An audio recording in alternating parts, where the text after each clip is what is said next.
Assim ficou a arca de Deus com a família de Obed-edom 3 meses em sua casa.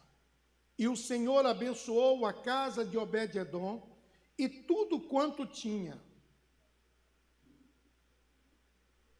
Não, o 13 primeiro.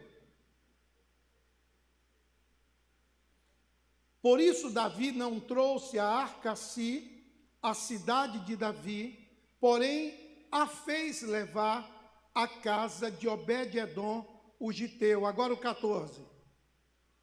Assim ficou a arca de Deus com a família de Obed-edom 3 meses em sua casa. E observe aí esse detalhe. E o Senhor abençoou a casa de Obed-edom e tudo quanto ele tinha.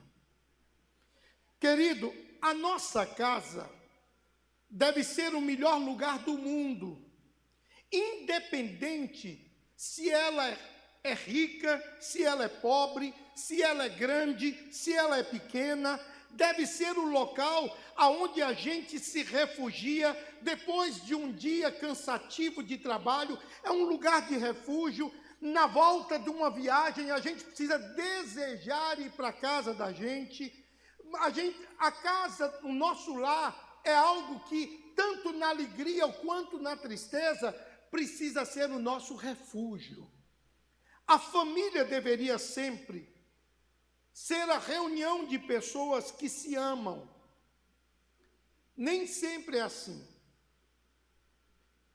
Pessoas que se cuidam, pessoas que zelam pelo bem-estar umas das outras, que prezam pelo respeito, acima de tudo, que observam o exercício do perdão. Porque se tem um lugar que nós precisamos exercitar o perdão, é no meio da família, no meio de casa.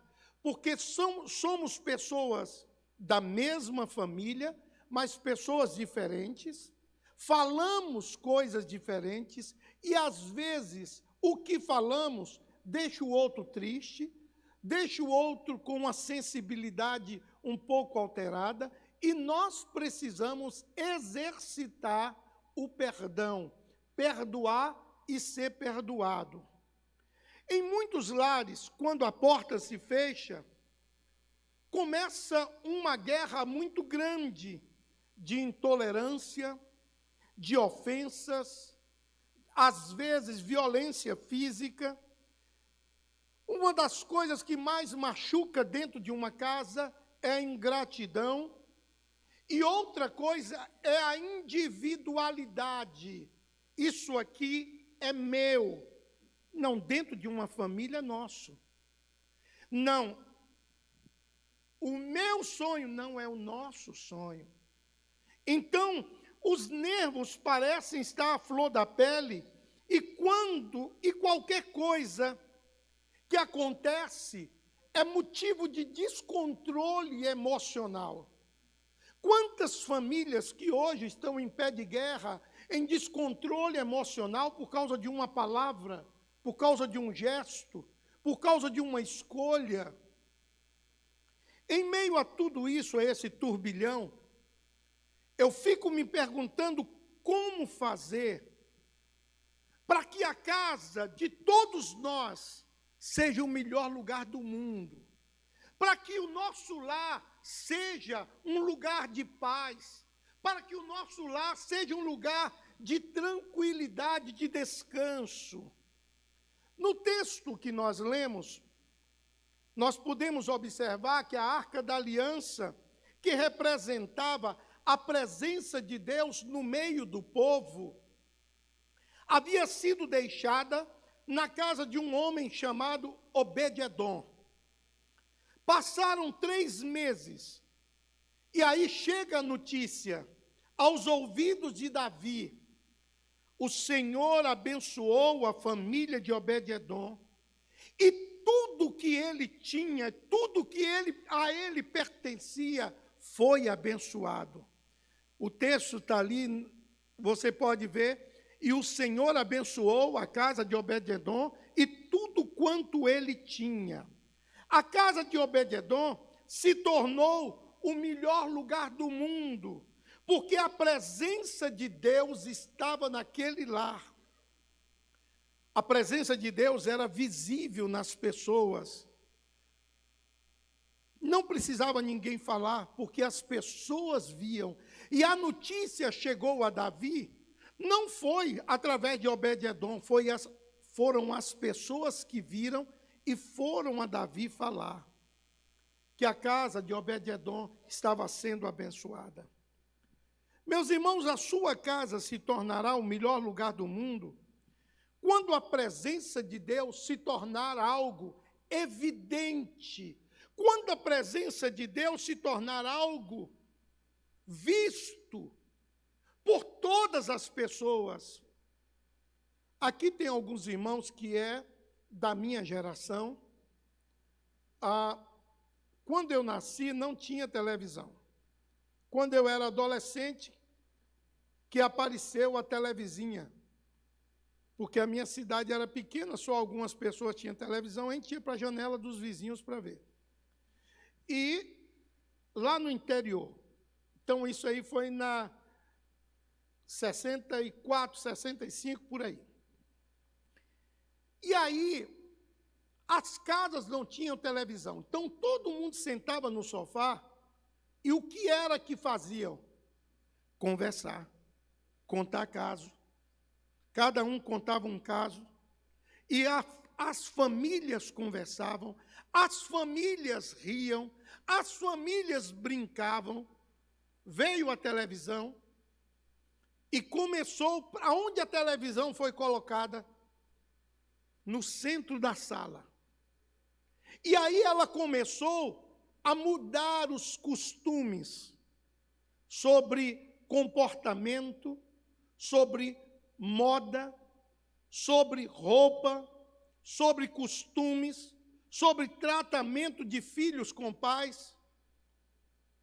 Na minha época, se meu pai desse uma ordem e eu dissesse, não vou, eu tinha que marcar um dentista. Era uma coisa séria.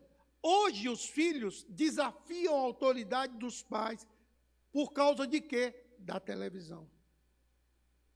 A televisão veio mudar costumes, e por causa disso, as famílias começaram a viver um outro questionamento, que são os confrontos familiares. Meus irmãos, as pessoas estão vivendo dias de confrontos tão grandes.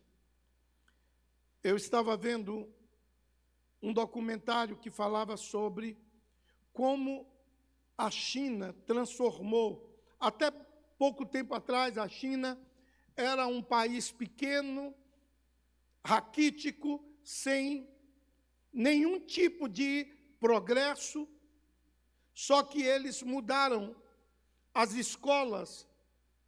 As crianças entram na escola e são 12 horas. E a televisão não tem programação de uso e costume, é cultura. O tempo todo é ensino, profissão, profissionalismo. E aí a China foi se tornando um país que trabalha o tempo inteiro. Quando eu fui no Japão, a televisão do Japão tem muito pouco entretenimento. O restante é cultura. Como fazer comida, como fazer isso, como fazer aquilo. A coisa que mais dá dinheiro hoje em dia, programação de computador, tem aula na televisão. Então, hoje, os nossos jovens, eles não querem estudar, eles querem o celular. Os celulares vão brincar, vão aprender a ser agressivos e vão aprender a um tratamento com os pais muito desagradável. E a Bíblia diz, honra ao teu pai e tua mãe, para que te prolongue os teus dias na terra que o Senhor teu Deus te dá. Desonrou, encurta o prazo. Então, querido, o que fazer para eu fazer da minha casa o melhor lugar do mundo? Primeiro, esteja disposto a correr risco na sua casa para ter a presença de Deus.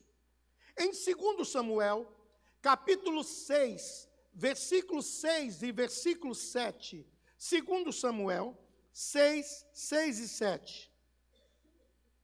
E chegando à eira de Nacon, estendeu Uza a mão à arca de Deus e pegou nela, porque os bois a deixavam pender. Então a ira do Senhor se acendeu contra Uza, e Deus o feriu ali por esta imprudência, e morreu ali junto à arca. 1 Crônicas 13, 12, eu já vou explicar, daqui a pouco eu explico. Deixa só ler os textos. 1 Crônicas 13, 12. E aquele dia temeu Davi a Deus, dizendo: como trarei a minha arca de Deus? Obed-edom aceitou correr os riscos para ter a arca do Senhor na sua casa. Ele sabia que a sua casa se tornaria o melhor lugar do mundo, porque a presença de Deus, que simbolizava a arca, estava no centro da sua casa. Muitas famílias não estão dispostas a pagar o preço, a correr os riscos de ser uma casa onde Deus é real e todos terem a visão da presença de Deus perceptível. Meus irmãos, Uza, ele foi fulminado pelo Senhor. Obed-edom poderia ter pensado melhor e dizer: não, eu não quero lá em casa, porque o risco é muito grande, porque ninguém podia colocar a mão na arca. Mas ele preferiu a presença do Senhor do que a aprovação dos homens. Ele estava disposto a correr riscos. A bênção decorrente de você ceder a sua casa para ter a presença de Deus, eu fico pensando, os irmãos que têm pequenos grupos e cedem a sua casa para ter um culto na sua casa, para estudar a Bíblia, é um privilégio isso, porque a presença de Deus vai estar naquela casa. E aí, trouxe Obed-edom, ele sentiu a mão de Deus sobre a casa dele, porque a casa dele estava sendo usada para a glória do nome do Senhor. Não era algo para mostrar a ninguém. Eu estava pensando, quando eu estava preparando, eu estava pensando como é que Obed-edom, ele se reunia com a sua família, e ele pregou o mesmo sermão durante 3 meses. Ele pregou a mesma mensagem durante 3 meses, avisando o povo: não toque na arca, porque ela representa a santidade de Deus. Mas você diz, pregando 3 meses, perguntaram a um pastor japonês, ele pregou 2 anos na igreja dele a mesma mensagem. Todo dia que ele ia pregar, ele subia e o texto era o mesmo e o esboço era o mesmo. Um dia um irmão parou ele na porta da igreja e disse: pastor, o senhor não tem outra mensagem? Ele falou: você já está praticando o que eu estou pregando? Ele falou: não. Ele falou: então eu vou continuar pregando. Eu vou continuar pregando até vocês aprenderem o que eu estou pregando e praticar. É muito importante, meus irmãos, 2 Samuel 6,11, por favor. A sua casa, a minha casa, é consagrada a quem? Tem um irmão aqui que construiu uma casa num condomínio.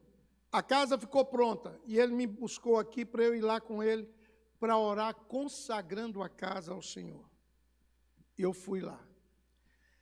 Antes de você entrar numa casa, consagre ao Senhor, porque você não sabe quem morou lá. Antes de você comprar um carro e entrar nele, consagre ao Senhor, você não sabe quem usou e para que usou. Quando alguém lhe der um presente em sua casa, um bolo, qualquer presente, consagre ao Senhor e quebre toda aliança que aquilo tem com outras coisas.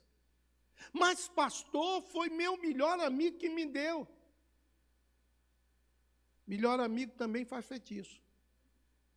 Então, a gente precisa ter cuidado com isso e consagrar o Senhor tudo que faz, todo presente que eu ganho. Eu oro, consagro, e o que eu perco a paz, eu ponho para fora.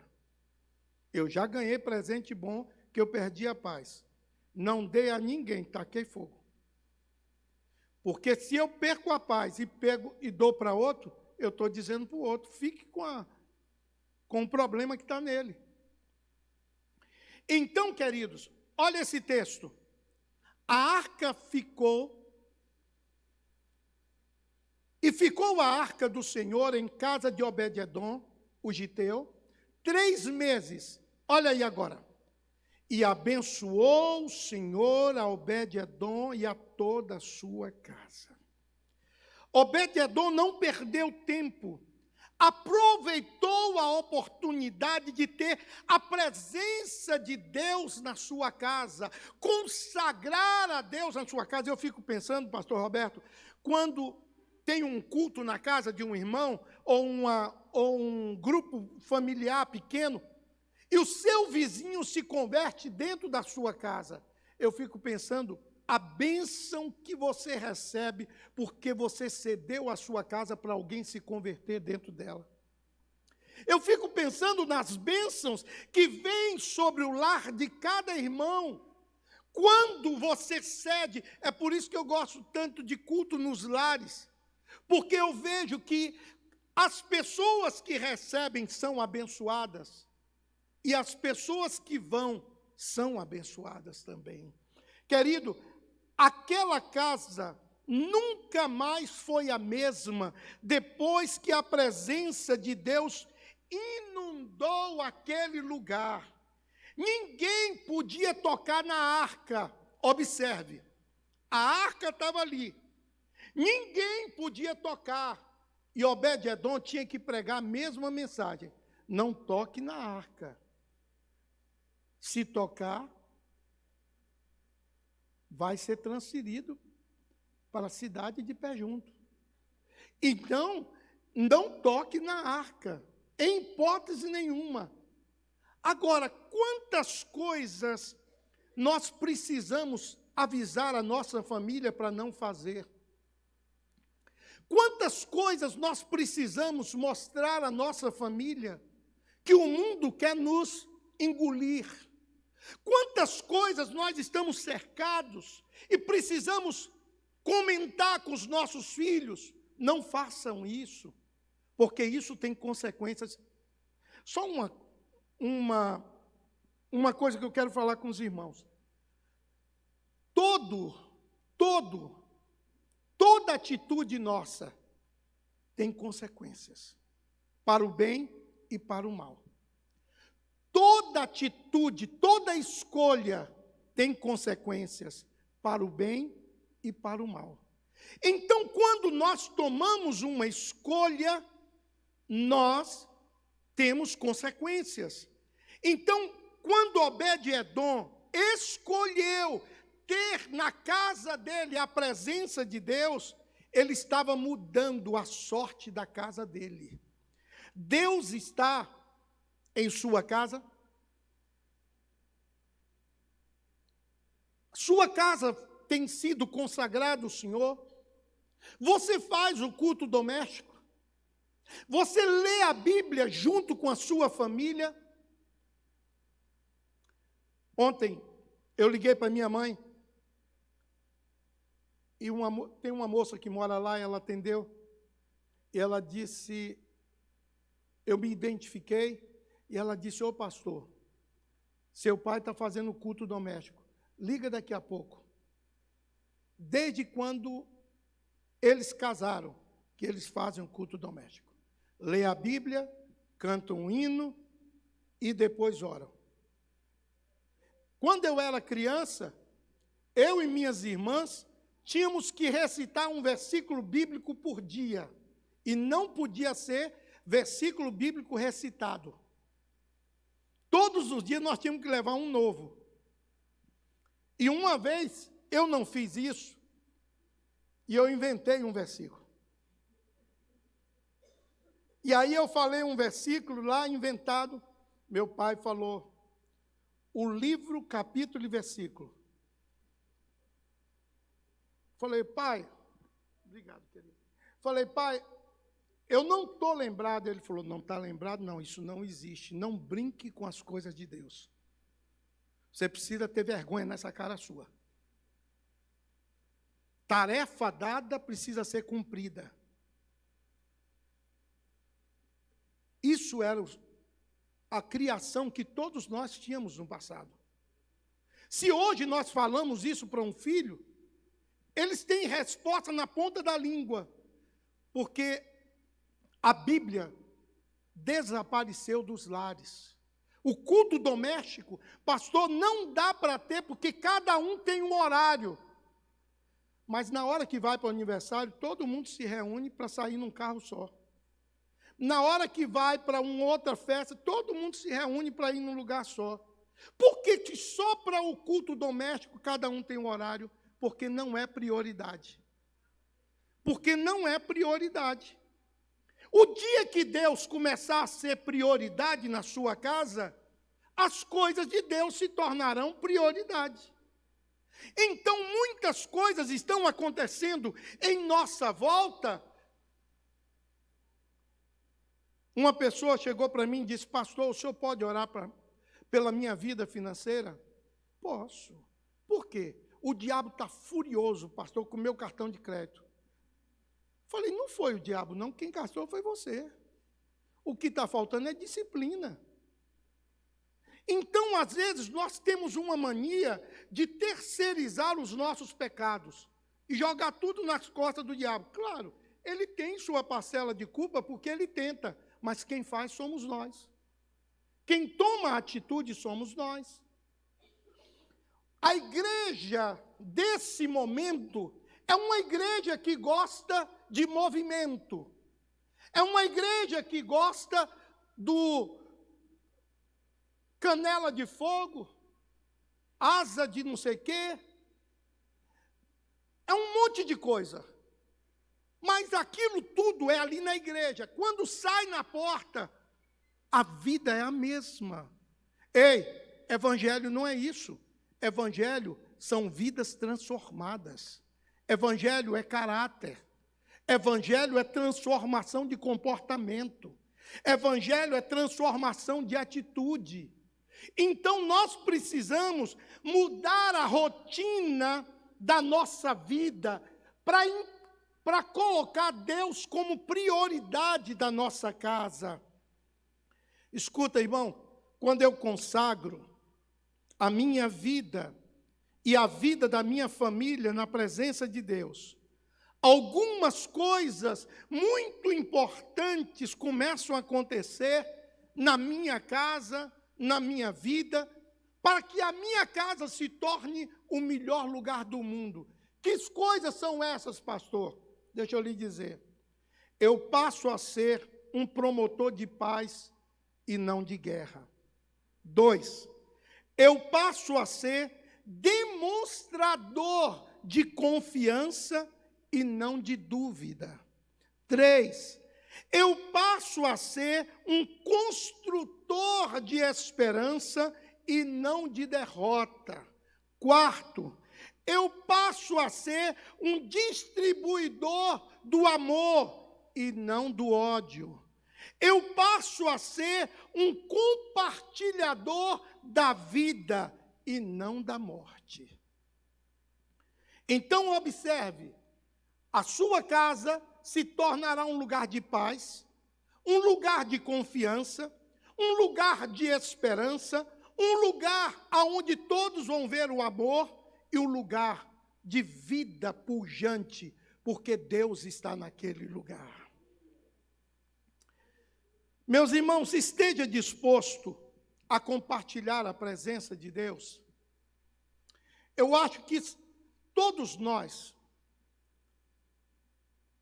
quando eu voltei do Japão, eu passei na Coreia do Sul, e naquele tempo o pastor lá era o pastor Paul Yang-Shu, pastor da maior igreja do mundo. Ele já faleceu, a igreja com mais de 3 milhões de membros.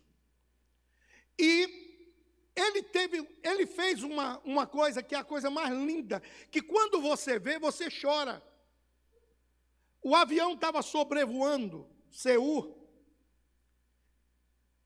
e eu fiquei impressionado, porque quase toda a casa tinha uma cruz de neon vermelha acesa. E aquilo me chamou a atenção, porque é uma cidade muito grande, e você vê aquela cruz acesa em neon vermelho na cidade toda. E eu perguntei ao rapaz do hotel, o que é isso aí? Ele disse, cada lugar desse é o lugar que tem um grupo estudando a Bíblia, onde o sangue de Jesus Cristo está sendo marcado. Vocês lembram lá do Velho Testamento? O sangue nos umbrais da porta, para que o diabo, o anjo da morte, não entrasse. Ele mandou colocar em cima de cada casa. Então as pessoas queriam ir a um lugar onde estava se estudando a Bíblia, só olhava, ali está estudando, e eles iam para lá. O sinal era a cruz estar acesa. Se ela tivesse piscando, estava tendo estudo bíblico. E isso marcou muito a minha vida quando eu passei lá. Eu estava pensando, o que é que nós poderíamos fazer aqui no Brasil, para todo mundo ver, quando nós estamos estudando a Bíblia em nossa casa. Ainda não cheguei à conclusão. Meus irmãos, o texto de 2 Samuel 6,12 diz, então avisaram a Davi dizendo, olha isso aí, abençoou o Senhor a casa de Obed-edom e tudo quanto ele tem por causa da arca de Deus. Foi, pois, Davi e trouxe a arca de Deus para cima da casa de Obed-edom, a cidade de Davi, com alegria. Davi foi lá, buscou a arca e trouxe a arca para um lugar alto na cidade de Davi. Para quê?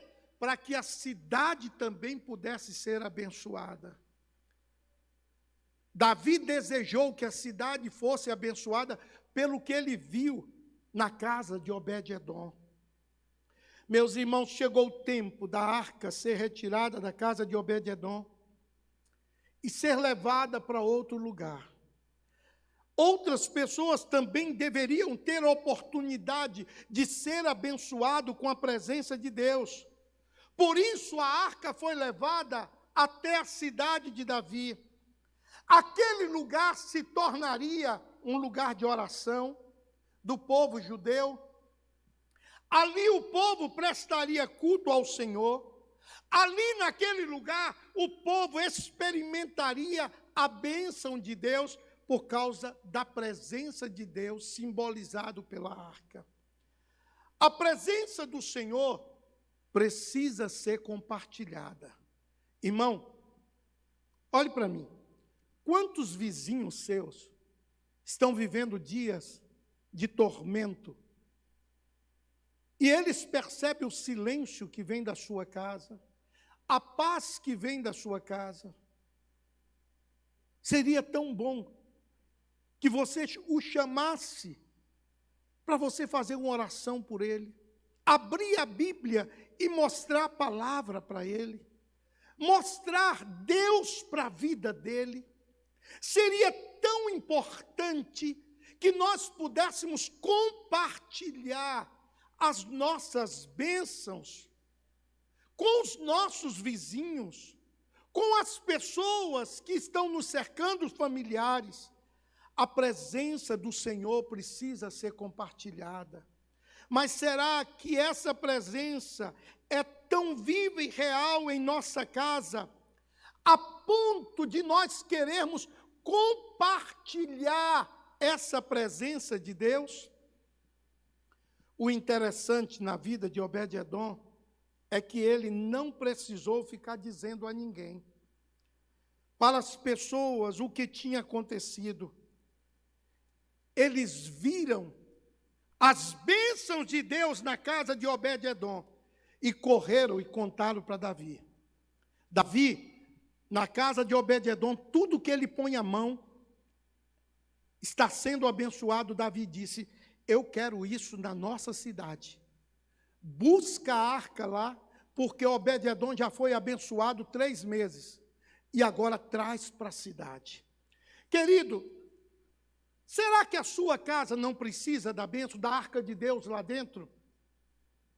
Quem pode levar essa arca de Deus é você. Meus irmãos, Deus tem abençoado a nossa casa.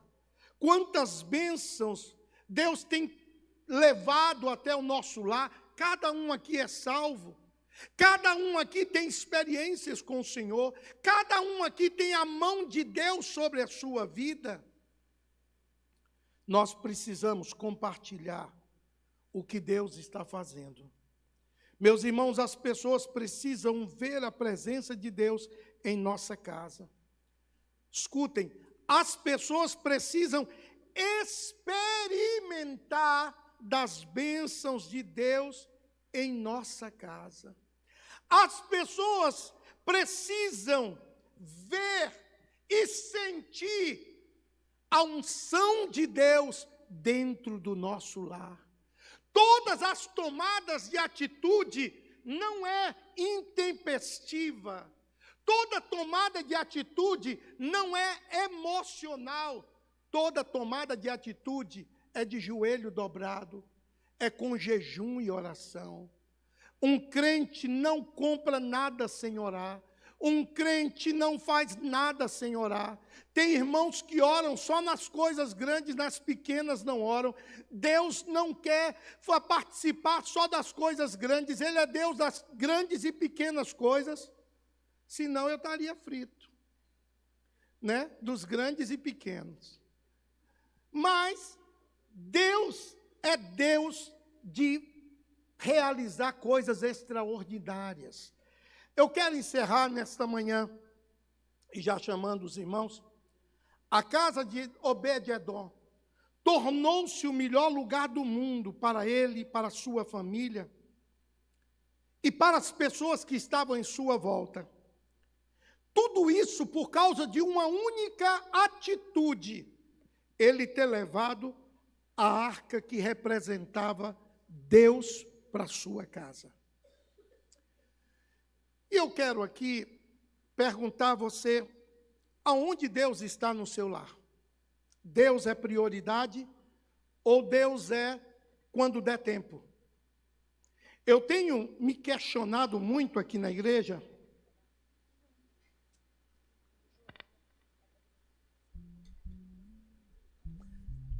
Os pastores, pastor Roberto, pastor Wilson, eles preparam uma campanha, manda para mim, a gente olha, responde para eles. Eles convidam todos os pregadores. E aí, muitos irmãos só vêm domingo de noite e quer ter poder durante a semana toda. Coma uma vez só na semana e vê se seu corpo aguenta. Não aguenta. Você tem que vir durante a semana se alimentar E aonde? A igreja tem culto para todos os gostos. A igreja tem culto aqui para homem, para mulher, para jovem, culto da vitória, culto de oração, culto de libertação, culto de jovem. Nós precisamos ser alimentados. Irmãos,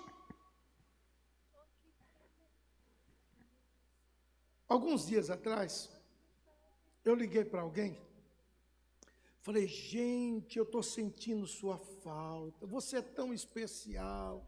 E estou falando com a pessoa, ela disse, pastor, eu não tenho tido tempo para ir à igreja. Eu falei, você acha que no dia do arrebatamento Deus vai ter tempo para te levar? É sério isso? É sério isso? Quem não prioriza Deus, não será priorizado por Deus. Vou repetir.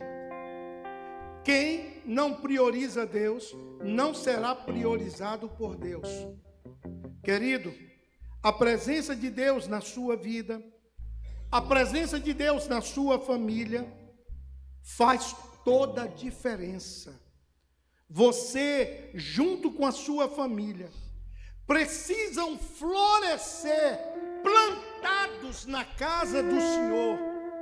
Precisam florescer, plantados junto a ribeiros de águas, a qual dá o seu fruto na estação própria, e tudo quanto fizer, prosperará.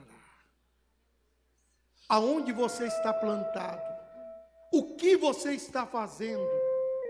Ei, Deus quer mudar a tua sorte. Aonde Deus chega, as coisas mudam.